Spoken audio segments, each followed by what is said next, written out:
US में visa holders अब एक नई अनसर्टेनिटी का सामना कर रहे हैं। पिछले कुछ हफ्तों में प्रूडेंशियल वीजा रिवोकेशंस में तेजी देखी जा रही है और ये सिर्फ टेक्निकल अपडेट नहीं बल्कि हाई स्टेक्स रिस्क बन चुका है, खासकर इंडियन स्टूडेंट्स, H1B वर्कर्स और उनके परिवारों के लिए। तो आज की इस वीडियो में हम जानेंगे कि प्रूडेंशियल रिवोकेशन होता क्या है, क्यों बढ़ रही है, अफेक्टेड इंडिविजुअल्स को किन चैलेंजेस का सामना करना पड़ सकता है और इंडियंस कैसे ज्यादा सावधानी बरत सकते हैं। तो चलिए फटाफट से वीडियो को स्टार्ट करते हैं। हाय, मेरा नाम है वर्षा दुबे और आप मुझे देख रहे हैं एनबीटी टेक एड पर। Rajiv S Khanna, managing attorney at immigration.com के अनुसार यूएस डिपार्टमेंट ऑफ स्टेट यानी कि DOS ने हाल ही में रिवोकेशन नोटिसेस की संख्या बढ़ा दी है। ये नोटिसेस अक्सर एब्रप्टली ईमेल्स के जरिए भेजे जा रहे हैं। पहले रिवोक्ड वीजा होने पर भी व्यक्ति यूएस में वैलिड स्टेटस में रह सकता था और सिर्फ विदेश यात्रा करने पर नया वीजा लेना पड़ता था। इसका प्रैक्टिकल इंपैक्ट लिमिटेड और मैनेजेबल था, लेकिन अब हाल के नोटिसेस में साफ लिखा गया है कि cases immigration and customs enforcement ICE को रिपोर्ट किए जा रहे हैं। इसका मतलब ये है कि ये सिर्फ ट्रैवल इशू नहीं है बल्कि पोटेंशियल रिमूवल प्रोसीडिंग्स का रास्ता भी खोल सकता है।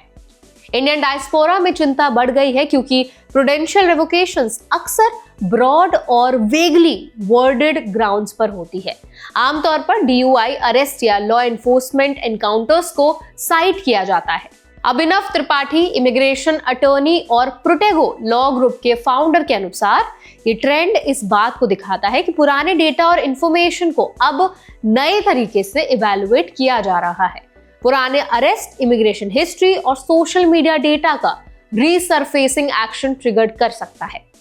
शर्मा के अनुसार कंटिन्यूअस वेटिंग अब स्टैंडर्ड बन गया है और यूएस वीजा होल्डर्स के रिकॉर्ड्स क्रिमिनल और इंटेलिजेंस डेटाबेसेस से लगातार मॉनिटर किए जा रहे हैं।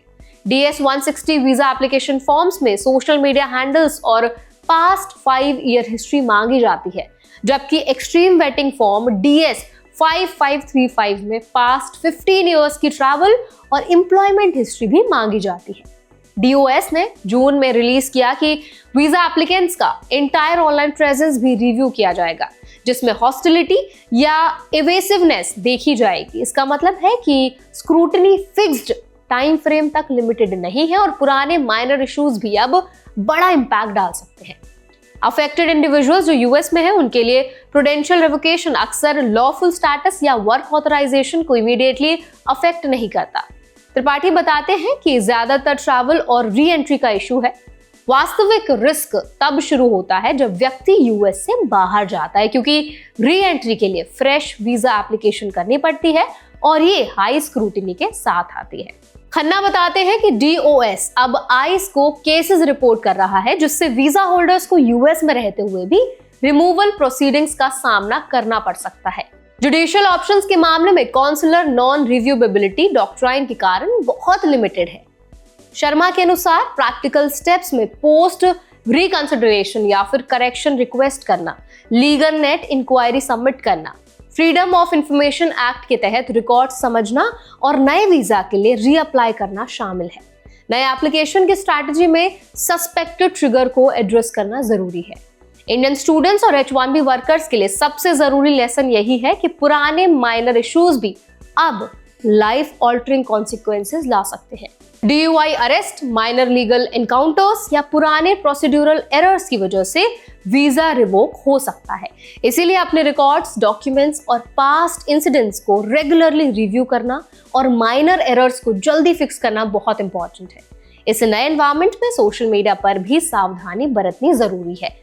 किसी भी ऑनलाइन एक्टिविटी को सिक्योर और ट्रांसपेरेंट रखना चाहिए। ट्रैवल या वर्क प्लान्स को केयरफुली प्लान करना चाहिए और अननेसेसरी इंटरनेशनल ट्रैवल अवॉइड करना बेहतर रहेगा ताकि प्रूडेंशियल रिवोकेशन के रिस्क को मिनिमाइज किया जा सके।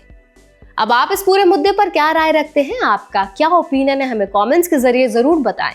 ऐसे और भी अपडेट्स के लिए, वीडियोस के लिए, इन्फॉर्मेशन के लिए हमारे चैनल एनबीटी टेक एड को भी जरूर सब्सक्राइब करें।